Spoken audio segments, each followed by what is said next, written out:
ታሪኩ የሚጀምረው አይደን የተባለ ሰው እንደማንኛውም ተራ ቀን ከእንቅልፉ በሚነቃበት አፓርትማ ውስጥ ነው። ተነስቶም የዕለት ተዕለት ተግባሩን ለማከናወን ይዘጋጃል። ነገር ግን ቴሌቪዥኑን ሲከፍተው ሁሉም ነገር እንደተዘበራረቀ ይሰማዋል። እያንዳንዱ የቴሌቪዥን ጣቢያ የአስቸኳይ ጊዜ አዋጅ እያስተላለፈ ነበር። በውጭውም ምስቅልቅል ያለ ሁኔታ ቀድሞውኑ ተፈጥሯል።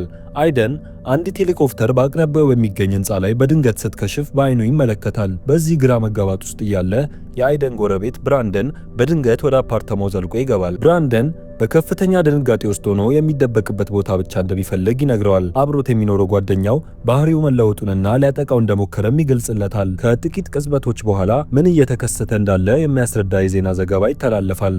መላው ከተማ ዞምቢ በሚመስል ሚስጥራዊ ቫይረስ እየተወረረ መሆኑ ይገለጻል። በቫይረሱ የተጠቁ ሰዎች አይናቸው ይቀላል። ቫይረሱም በንከሻና በጭረት በፍጥነት ይሰራጫል። በዚያን ጊዜ አይደን አንድ የሚያስደነግጥ ነገር ያስተውላል። ብራንደን ቀድሞውኑ ተለክፏል።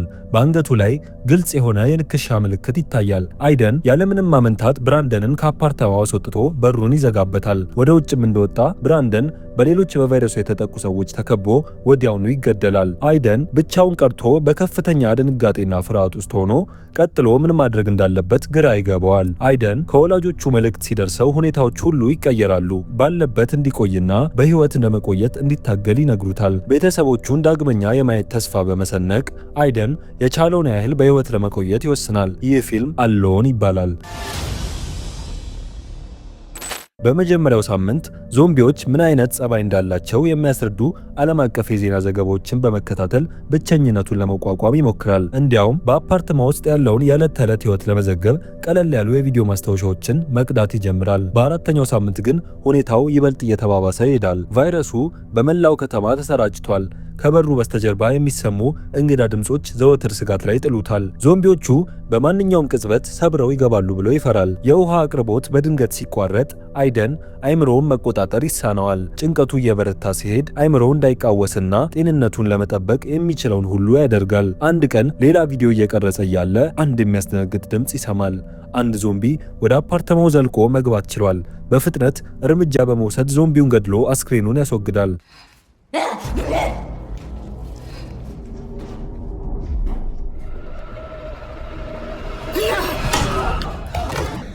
ዞምቢው በምን በኩል እንደገባ ሲረዳ ወዲያውኑ በመታጠቢያ ቤቱ አናት ላይ የሚገኘውን የአየር ማናፈሻ ቀዳዳ ይደፍነዋል። ለ2 ወራት ያህል ብቻውን ከቆየ በኋላ አይደን በመጨረሻ ቤተሰቦቹን ለማግኘት ይሞክራል። በሕይወት መኖራቸውን ለማወቅ በከፍተኛ ጉጉት ይጠባበቃል። ሆኖም ግን ከእናቱ የደረሰውና ሰባብሮ የጣለው የድምፅ መልእክት ቤተሰቡ በሙሉ በዞምቢዎች መጠቃታቸውን የሚገልጽ ነበር። ቤተሰቦቹን ዳግመኛ እንደማያያቸው ሲረዳ ልቡ በጥልቅ ይሰበራል። በንዴትና በሐዘን ተውጦ የቻለውን ያህል ዞምቢዎቹን ለመግደል ከአፓርትማው ተስፈንጥሮ ይወጣል።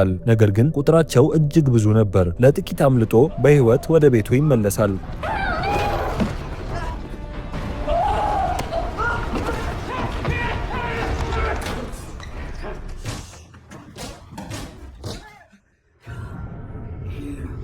ብዙም ሳይቆይ መብራት በድንገት ይጠፋል። የከተማውን ጨለማ አይደንን ይበልጥ ወደ ተስፋ መቁረጥ ይገፋፈዋል። ቤተሰቦቹንና የሚወዳትን ሴት በናፍቆት ያስባል። በማግስቱ አይደን የሕይወቱ ዝቅተኛው ደረጃ ላይ ይደርሳል። የሚኖርበት ምንም ግልጽ ዓላማ ስላልቀረው የማይታሰበውን ነገር ማሰብ ይጀምራል። ነገር ግን በዚያው ጸጥ ባለና ባልተጠበቀ ቅጽበት ሁሉም ነገር ይለዋወጣል። ከመንገዱ ማዶ በእርሱ አፓርተማ ትይዩ ባለው ሕንፃ ውስጥ በሆነ መንገድ በሕይወት መትረፍ የቻለች አንዲት ወጣት ያያል። ሌላው ሰው በሕይወት እንዳለ ማየቱ ወዲያውኑ ተስፋውን ያለመልመዋል። ለመጀመሪያ ጊዜ አይደን ብቻውን እንዳልሆነ ይረዳል። አይደን ድፍረቱን አሰባስቦ በእጅ በተጻፉ ማስታወሻዎች አማካኝነት ከእርሷ ጋር የሚግባባትን መንገድ ያገኛል። እርሷም መልስ ትሰጣለች። ስሟም ኤቫ እንደሆነ ትነግረዋለች። እንደ አይደን ሁሉ እርሷም በአፓርታማዋ ውስጥ ብቻዋን ስትታገል ቆይታለች። በቂ ምግብ ቢኖራትም የውሃ አቅርቦት ግን እጅግ አሳሳቢ ደረጃ ላይ ደርሷል። በዚያው ምሽት በመጨረሻ ዝናብ መዝነብ ይጀምራል። አይደን በዚህ አጋጣሚ በመጠቀም ለሳምንታት ያጣውን የንጽህና ውሃ በዝናቡ ተክቶ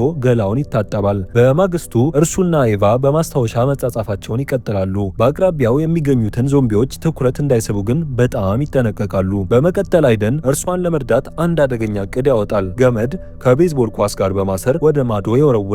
ኤቫም ኳሱን ትይዛለች። በዚህም አይደን ካለው ጥቂት ውሃ ያካፍላታል። ነገር ግን ድምፁ ችግር ይፈጥራል። በአቅራቢያው የነበረ አንድ ዞምቢ ድምፁን ሰምቶ ወደ ኤቫ አፓርተማ መውጣት ይጀምራል። አይደን በፍጥነት በማሰብ የዞምቢውን ትኩረት በፍጥነት ወደ ራሱ አፓርትማ በመሳብ ከኤቫ ያርቀዋል። በመቀጠልም ኤቫ ወደ እርሱ አፓርትማ እንድትመጣ ምልክት ይሰጣታል። ዞምቢው ወደ ውስጥ ሲገባ አይደን በቤዝቦል ዱላው መጥቶ ይገለዋል።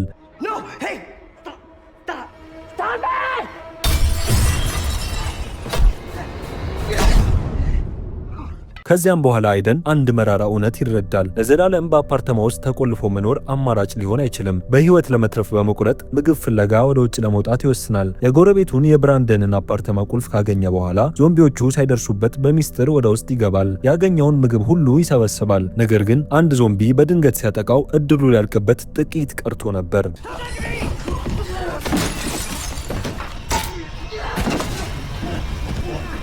ዞምቢውን ተከላክሎ ካሸነፈ በኋላ በውጪ ያለውን ቁጥራቸው የጨመረ የመጣውን ዞምቢዎች ትኩረት እንዳይስብ በዝግታና በጥንቃቄ ወደ ራሱ አፓርተማ ይመለሳል። ከምግቡ በተጨማሪ አይደን 2 ራዲዮኖችን ያገኛል። ይህን እንደ መልካም አጋጣሚ በመቁጠር ከኤቫ ጋር ለመግባቢያነት ሊጠቀምባቸው ያቅዳል። አንደኛውን ሬዲዮ ወደ እርሷ ለመወርወር ራሱን ወደ ታች ዝቅ ያደርጋል። ከዚያም ዞምቢዎቹ እንዳይዙት በፍጥነት ወደ ውስጥ ይመለሳል።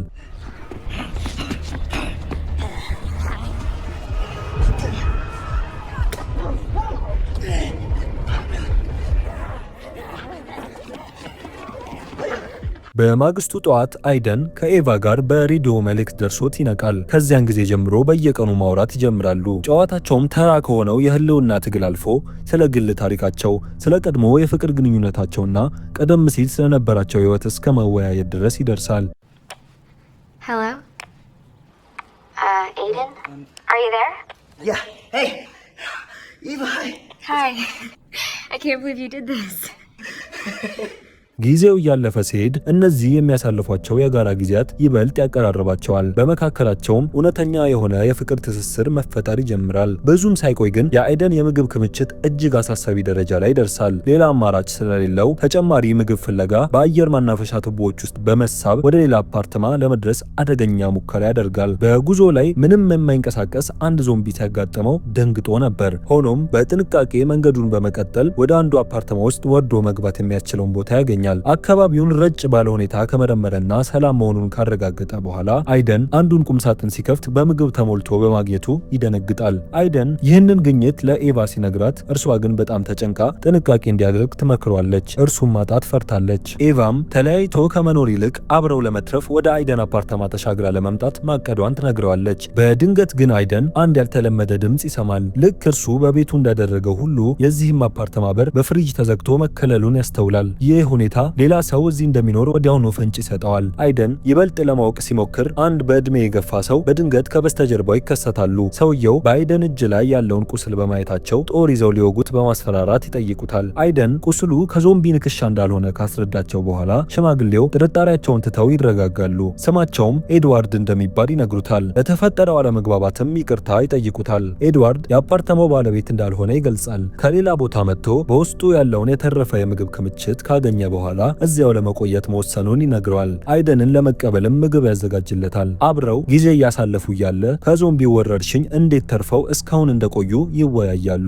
ኤድዋርድ ዞምቢዎች መገደል የለባቸውም የሚል እምነት እንዳለው ያካፍለዋል። ምክንያቱም ከከተማው ውጪ ያሉ ሳይንቲስቶች መድኃኒት ሊያገኙ ስለሚችሉ ያኔ የሚወዷቸውን ሰዎች ጨምሮ የተለከፉትን ሁሉ ማዳን ይችላሉ ብሎ ስለሚያስብ አይደንም በዚህ ሐሳብ ይስማማል። አሁንም የወላጆቹና የታናሽ እህቱ ትውስታ ባይምሮ አለ። አሁን ደግሞ ለኢቫ ያለው ፍቅር እየጨመረ በመምጣቱ እርሷንም የመጠበቅ ፍላጎት አድሮበታል። ኤድዋርድ የአይደን ምግብ እያለቀ መሆኑን አስተውሎ ከመሄዱ በፊት የተወሰነ ምግብ እንዲወስድ ያበረታታዋል። ነገር ግን አይደን ምግቡን ለመውሰድ እጁን ሲዘረጋ ሁሉም ነገር ይበላሻል። ኤድዋርድ በድንገት ከበስተጀርባው መጥቶ ራሱን እንዲስት ያደርገዋል።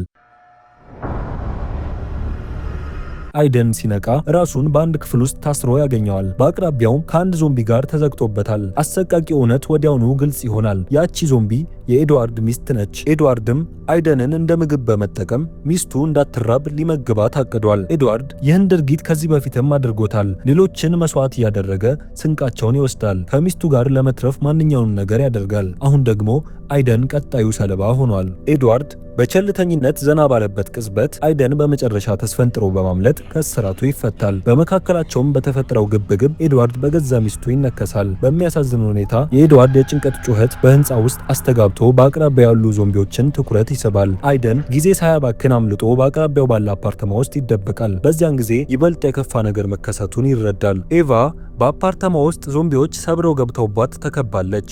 ሌላ አማራጭ ስለሌለው አይደን እርሷን ለማዳን ወደ ታች ይወርዳል። ሽጉጡን ይዞ መንገዱን ለመጥረግ ቢሞክርም የዞምቢዎቹ ቁጥር ግን ከአቅሙ በላይ ይሆንበታል።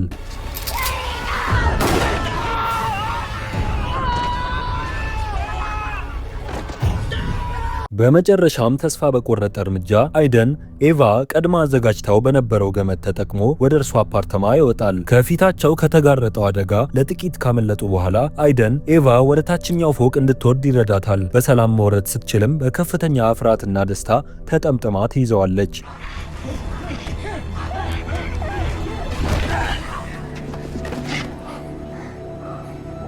መጀመሪያ ላይ ድምፅ ሳያሰሙ ለማምለጥ ቢሞክሩም ዞምቢዎቹ ወዲያውኑ ያስተውሏቸዋል። ድንጋጤ ይነግሳል። ሁለቱም ከሞት ለማምለጥ ያላቸውን ጉልበት አሟጠው ይሮጣሉ። ወደ አይደን አፓርተማ እየተመለሱ ሳለ አንድ ዞምቢ በድንገት አጥቅጦት ይይዘዋል።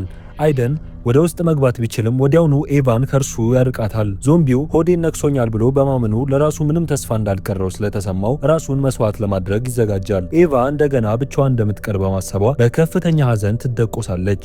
አይደን ይህንን ስቃይ ጠንቅቆ ያውቀዋል። ኤቫን ከማግኘቱ በፊት ያንን ብቸኝነት ኖሮታልና የሚወዳቸውን ሰዎች ማጣት ምን እንደሚሰማው ይረዳል። ነገር ግን ልብሱን አውልቆ ሲመለከት እውነቱ ይገለጣል።